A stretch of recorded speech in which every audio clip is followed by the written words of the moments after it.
welcome Claudia Woods. How are you? Hi, Cass. I'm really good, thank you. And thank you for inviting me to be here. Oh, it's so good to see you. It's been a while. It has been a while. How long ago was it? About a year ago, maybe, that we did this last? Yeah, almost. I think it was November, so almost a year. Crazy. Yeah. It doesn't feel like that long ago. Yeah, I really appreciate you doing a repeat, but this is a little bit different because last time you came and zoomed into the group, at this time it's a bit more like an interviewee thing, but you know, we're all a bit better at the whole Zooming thing now because of COVID, I guess. So hopefully you're feeling all comfortable and we can take it away. So I'm Cass Jensen, Director of Unity Studios, and I'm here with Claudia Woods, who's a wonderful author. And I guess, do you call yourself the illustrator as well? Like, how do you define yourself? Yeah, I guess author illustrator. Yep. So here is of the fabulous Jacob's Toys by Claudia Woods, and it's just phenomenal. I think it's one of my son's favorite books. No, thank you. He really does love it, and we also use it here in our sessions. Oh, that's so nice to hear.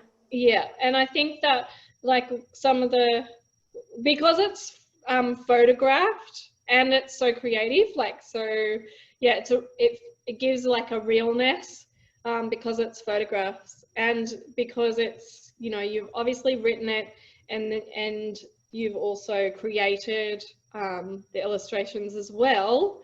So we're all about creativity at Unity Studio, so we really value what you've done here. Yeah, so can you tell us a bit about Jacob's Toys? Yeah, no worries. So basically the story is about a boy who's probably about 7 or 8. He feels like he's outgrown his toys. He thinks he's too big for them. So he lets his mum know, and his mum decides that they need to go in the wash so that they can find them a new home. And that's when an adventure starts. The toys go on a big adventure. Lots of things happen to them. And by the end of the story, Jacob realizes that, oh, maybe he's just not quite ready to give them away yet. Oh, that's lovely. And so where did your inspiration come for this story? So the idea came from my son, who's actually 20 now. So you can see how long the idea was sort of in my mind before I actually did too much about it. Percolating, can't rush these things. Yeah, exactly. So it was more just an idea of when he was that age, and, you know, I could see that he was growing up, but every now and then you'd see that little boy in him again. And that just gave me the idea. And, you know, as a parent, you love each stage that your child gets to, but you miss that little boy sometimes. So when you see it, you're like, oh, there's my boy. So that's where the idea came from. Very nice. What is he? Obviously, he thinks it's great that there's a book named after him, I'm sure. I think he finds it quite funny. He gives copies to his friends sometimes, so that's nice. I'm sure it comes up a lot for him. You know, he goes, oh, yeah, my mum, and he's an author, and I've got a book named after him. That's so cool. All right. Well, how about you tell us about your the creative process. Like, I guess you've got the inception of the idea, and you know, percolates away around, and then, you know, like, what happened for you?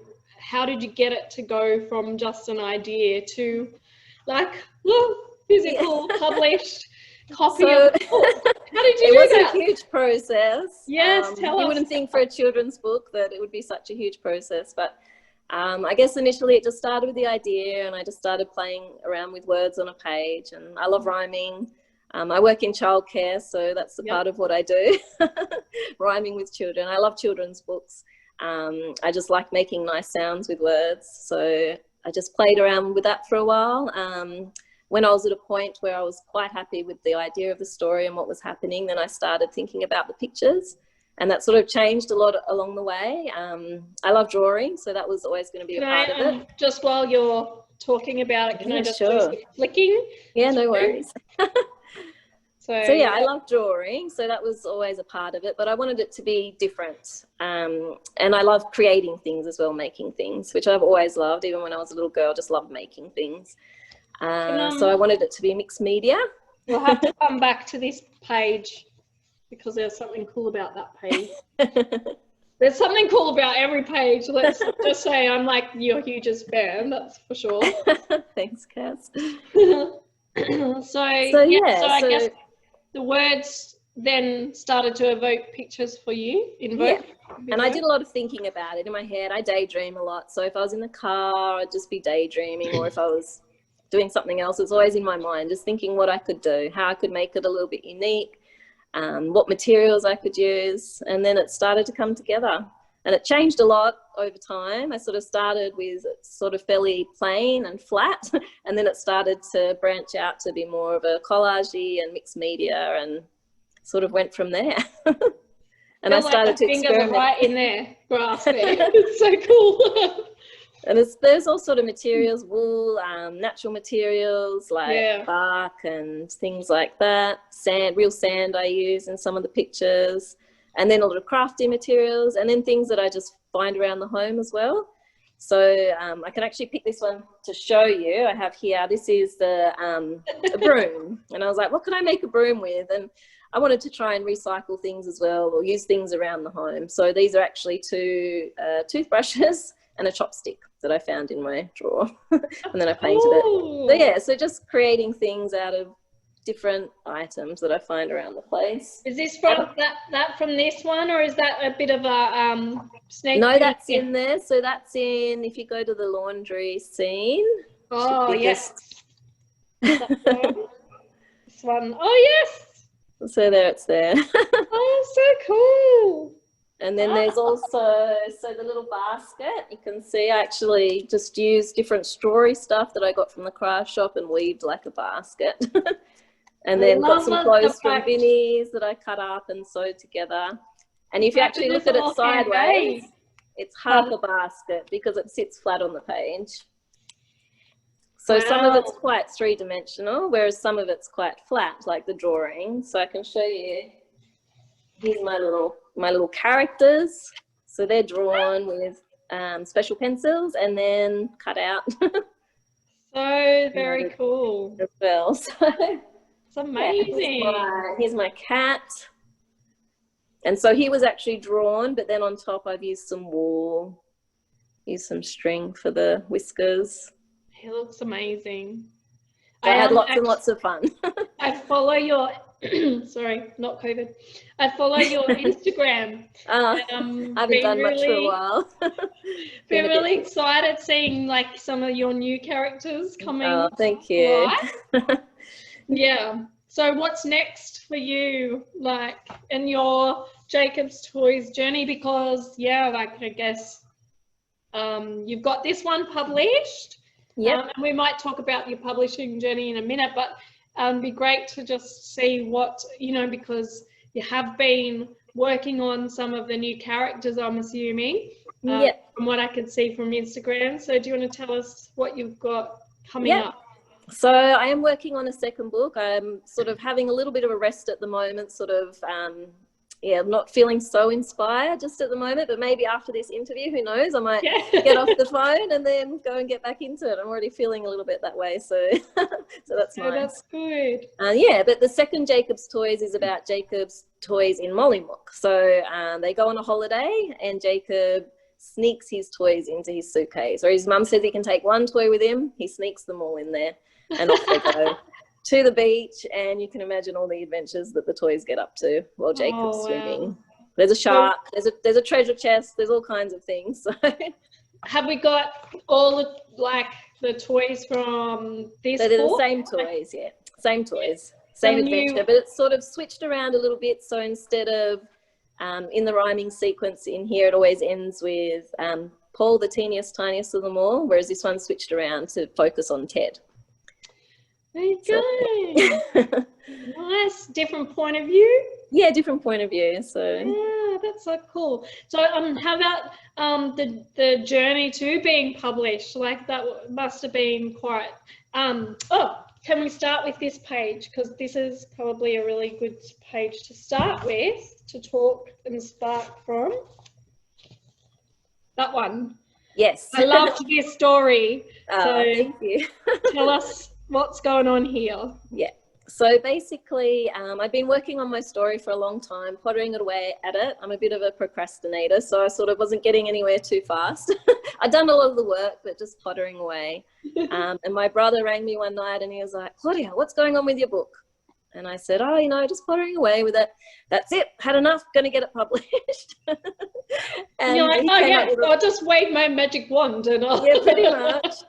But we had a couple of hour long conversation and then got off the phone, and I still thought, oh yeah. And the next morning he rang me. He's like, I've set up a crowdfunding page for you. Going to self-publish this book. You've got to get on and finish it. So yeah, we set up a crowdfunding page, and initially it was going to be self-published. That was the track we were on. We had so many people donating, which was incredible. It was so amazing, so generous. And then my brother organised to have an article in the local newspaper. And then just by luck, we have a local publishing company, and the publisher's wife saw the article and thought that looked interesting. So she encouraged him to meet up with me. Yeah. And then he did. And then, decided that he'd like to take my book on. So it was pretty amazing. And so this page here, I wanted to just give a little bit of a dedication to all those beautiful people that did donate money to my crowdfunding page, which was incredible. And in the end, what actually happened, because they donated the money, I used that money to buy back the books off my publisher to then send out to all the people that had bought the book. Oh, I love this story. It's so good. It makes me feel all warm and fuzzy. It was all pretty amazing little journey. And if it wasn't for my amazing brother, like none of that would have happened, because I'm a bit of a procrastinator, as I said. Well, I guess it's a good point to make is that, you know, like when we're stuck, sometimes we need other people to come alongside. And yeah, I think so. I think people sort of come along at the right time sometimes, don't they? Yeah. Yeah. So. For sure. All right. Well, there's a few questions. So I think we've got all the ones through I wanted to ask you. But the last time we actually did this, there was a few questions from the group and I, went back through and I was like, oh, well, we'll look at some of those questions and, if we can do a repeat. Take two. When looking to be published, how much should an author allow their work to be edited? So how did you feel about the editing process of your book? I guess I was a little bit nervous at first. I didn't know what was going to happen, but in the end I was completely happy with the changes that were made. There weren't too many. I was a little bit nervous that, you know, someone would come along and put red marks all through, but it wasn't like that. There were a couple of things that initially I thought, oh, not sure, but they grew on me anyway. And I sort of put it in their hands, and I think they did an amazing job. Yeah. I think it would be different if someone did come along and put red lines all through your work and turned it into something that wasn't yours, and maybe you'd want to go and get a second opinion if that happened. Yeah, I guess, because you still want it to be your work. You don't want it to be unrecognizable. So do you have any control over, like, do they use their own editors in the publishing house? So yeah, I had two editors, one which was the copy editor and one which was more on the actual story. So they had their own editors. I'm not sure how it works usually, but I presume that's the way it goes. Yeah, cool. All right, and the other time that we talked about it, I thought it was interesting because you had just sent, like, obviously when you write, you just write. But they came up with these ideas of making things bigger and which, you know, adds to the story. And I actually get a lot of comments on that, and people do really respond to that. So I think they did an amazing job. I was very lucky. And that's not something that was in the original. So that no, it wasn't. They definitely improved it. Improved it. So they did an incredible job.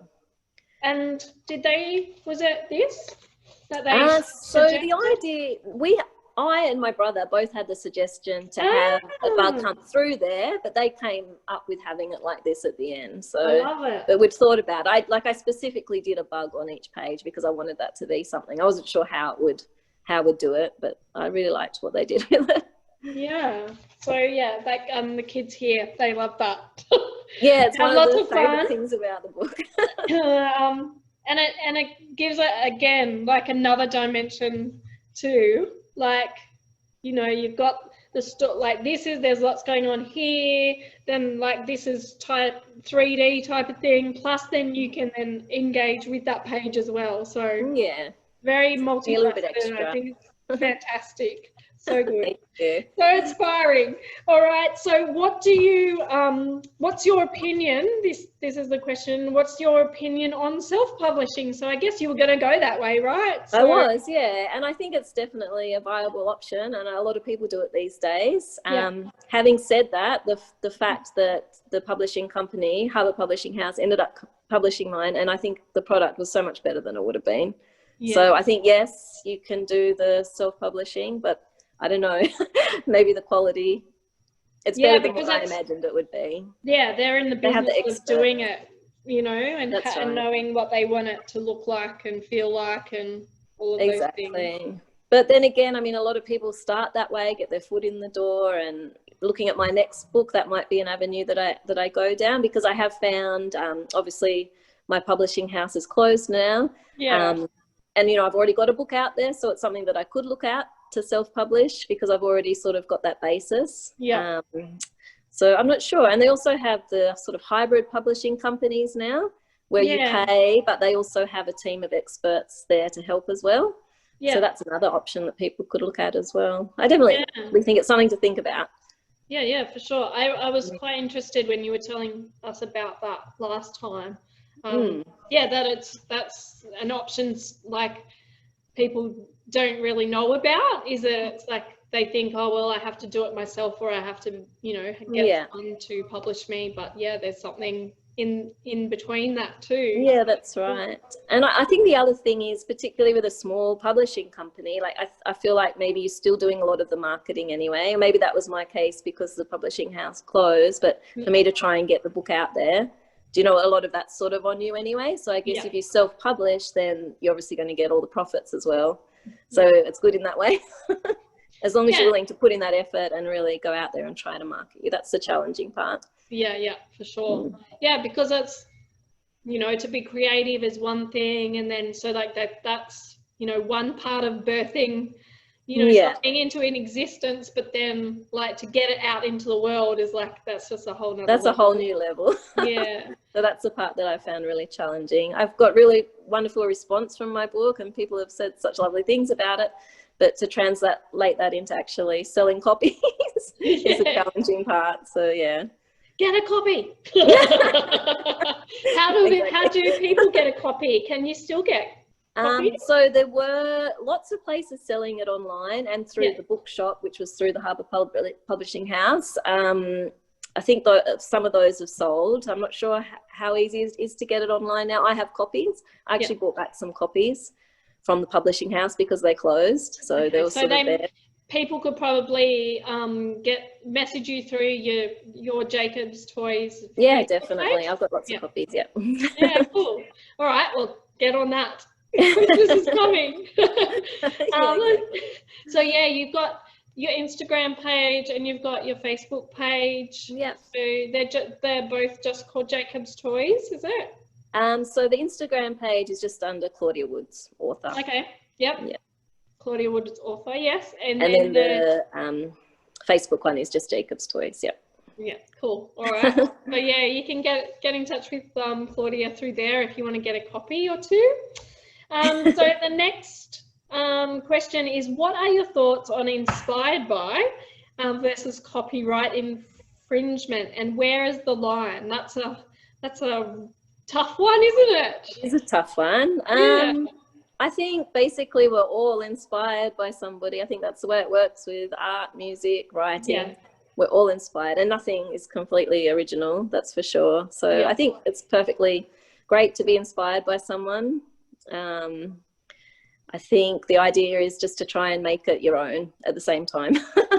Obviously, you just don't want to copy something and make it too much like something else. But you can get ideas and styles from people for sure. Yeah. So is there anyone like children's publisher or illustrations that actually led to, you know, like how you kind of how to see this? Yeah. Well, I love Julie Donaldson and I love Linley Dodd, and they are both the big rhymers. I love the way their stories flow, and so I definitely wanted something along those lines. because they're the books that I love to read when I'm reading, because I work with children. When I work with them, I just love reading the books that rhyme and flow. Yeah. So I was inspired by them. And then I'd say maybe Jeannie Baker for the illustrations, even though hers are very different and made out of all natural materials. I just loved that she'd done something so unique.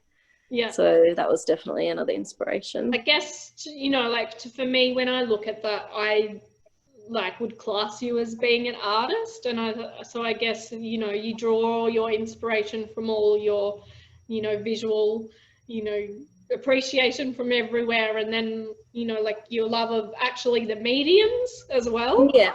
And even like I love the fact that you've got, you know, an environmental spin and wanting to, you know, use recycled products and things like that. So yeah, I guess it's all of like, you know, what you love and what you love to look at and what you're passionate about in life. So then that definitely has created this. All comes you together. Might be, you know, like a whole, you know, just inspired by all these different things, but is now uniquely yours. So that's beautiful. Thank you. All right. I think we've got one or two more. Are you all right to stay with us and do a couple more? Like, I'm trying not to make it a drilling, Claudia. No, it's good. All right. Make it easy, nice and relaxed. All right. Is it important to enjoy the writing process, and what do you do if you're not feeling inspired or not enjoying the process? For me, 100%. I mean, I'll try sometimes to sit down and write if I haven't done anything well. I really should do it, but it never works. Yeah. The only time that I'm going to get something good is if I'm feeling it. Some days I'll sit down and I'll write and write and write and write. I'll be, wow, how did I do that? And other days, nothing. Other weeks, nothing. Yeah. So I think it's really important. When it comes to things like this, I don't think you can just make yourself. You can't say, I'm going to sit down for half an hour every day, I mean, I guess you can do that for practice, but I don't think you can do that for, you know, if you want to be happy with your product. I think you need to really feel it. I do anyway. Sure. So when you are stuck and like you're in, you know, maybe, I don't think, you know, you wouldn't call it a slump or a funk or a block or whatever, but when you're not feeling it, I guess, yeah, what do you do to try and sort of spark, like, have you tried different ways yourself that help you? I guess I'll just try and do other things for a while, because I mean, I also love music and singing and playing a bit of guitar and going out in my garden. So if I'm not feeling it, I'll do those other things, and hopefully it'll come. And like I said, like the thoughts just sort of come to me at random times anyway. I might be driving, I might be in the car just looking out the window, and then I'll have ideas, so I'll jot them down. Yeah. But yeah, or sometimes I have gone for walks in nature. Actually, that is one way that helps. If I thought I'd really like to try and do something, I'll go for a walk. And lucky enough to live on the south coast, so there's plenty of beautiful spots to just sit. So that's one nice thing that I have done. Yeah, lovely. Just sit by the water, and then things sometimes come. Yeah, sometimes sure. they don't. Yeah, I think for me, like when I used to write a lot of music, that, you know, that relates, like I can relate to that, what you're saying, that things are just ideas will just start coming. But I think it's good to have a good practice, right, to just be like, you know, to grab onto those, whether it's like recording into your phone or having a book to write it in, because I just write it on my notes in my phone. I've got so many, and it's not just Jacob's Toys. Like I've got 3 or 4 other stories sort of on the go, whether or not I've written the notes or it's in my head, or so I've always got a few on the go. Yeah, just at different stages. Yeah, because I feel like those inspired moments are fleeting sometimes. Like they come and they go as quick as they came, and you're just like, what? Where did they come from? And if you don't find a way to record it and then put it to good use, then that's hard, isn't it? Could be gone, completely gone. I had a really good idea. It was brilliant. Exactly. Definitely. All right. So the last one we've got is, in terms of story creation and process, are you more of an architect? Do you carefully plan your writing, or do you step by step, or do you take a more organic approach to your writing? So I think we've got a little bit of a a sneak peek at what the answer to that is from what you just said. But yeah, do you want to talk on that a little bit? So definitely organic. I'm just not an organized or structured person in any way. So it doesn't work that way for me. Sometimes I am somebody who I'll write down like to do things, but I never usually do it. So I'm much better at just doing it when it comes to me and working that way. Yeah. And like I said, sort of ideas are here and there and everywhere, and I'm sort of in the middle of things, and then I'll start something new and then I'll come back to it. But for me, that's the only way that works. It's probably different for everybody. I'd like to be more organized and structured. That probably wouldn't have taken me so long to get my first book finished. I don't know. I just think it's a masterpiece. I just love it. I love it. So thank you so much, Claudia Woods, for joining us. This is Jacob's Toys, the big backyard adventure. Does the new book have a little not yet subline yet? Not yet. And I have written the story, and I'm probably halfway through the illustration, so I really need to just go for a walk in nature and get on with it. Also, yeah, you're more than welcome to join us in our little art I was going to say art, because I was thinking too, I intended to talk to you and put this on the virtual studio for creative writing. But honestly, there's a lot of people that come to us for art, and I think they'll be equally inspired by your art. So if you don't mind, we might put it there as well, because I think that it's equally as artistic in terms of visual arts as the creative writing. It's just amazing. Thank you. But you're welcome to join us, because we've got our studio things, and you're so far away you can't really just pop in. Yeah, anytime. You're more than welcome. We'd love to. Thank you so much, Cass, and thank you so much for inviting me along. I've enjoyed it, and you made the whole process very relaxing. So. Okay, good. And yeah, so everyone who's watching, you can get Jacob's Toys through Claudia's Facebook page, which is called Jacob's Toys, or Claudia Woods author on Instagram. They can message you through there. And yeah, we're really excited to see what Jacob's Toys has in store for us when they go to Mollymook. Yes. On another adventure. But so glad that you could join us. Thank you so much. Thanks again, Cass. No worries. Bye. Bye.